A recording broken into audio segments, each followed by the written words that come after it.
12 سالگی به سیرک اومدم مشق تمرین خودمون را در اینجا کردیم. 2 سال که در اینجا برنامه خودمون دوام کردیم. سال 2014 نفر ما رو به شهر مسکو روی کردن خانواندنی. سیم کورس در کلیپ موندن گفتن خیلی نمره قینده بود یک کس مثال سال خیلی برآمد کردن قینه گروپ های دیگه سال دیگه مثال یک کس برآمد کنی خلق را چه تو مثال معقول بعد کنی خطکی معقول شاید زیرتیلو داد.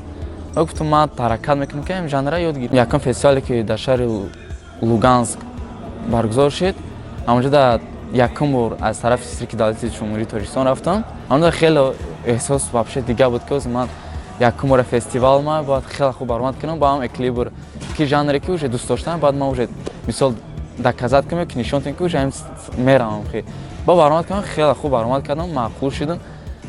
بعد از کاتگوری 15 سال تا 25 سال را جای یکم جا گرفتم. اینو میرم بالانس قطعه کمتر دیگه ژانر مثال با قوتشه اما هم با قوت هم بالانس مثال یعنی اداره باید تکنیک یا точка را مثال نگاه میکنم تمام دیگه و точка دیگه سنای برام взгляда که وقتی هم نمیر ماده وقتی یا точка نگاه کردی وقتی یا точка کمتر گم شید уже میتونی که بالانس گم کنی بغلطی مونته کارلای که دامجا خیلی سخت میخوام که دامجا اشتراک کنم و حرکت میکنم که اون جایزه مثل سربلند بیم از طرف ترسان و میترسان برگه باردن خوشو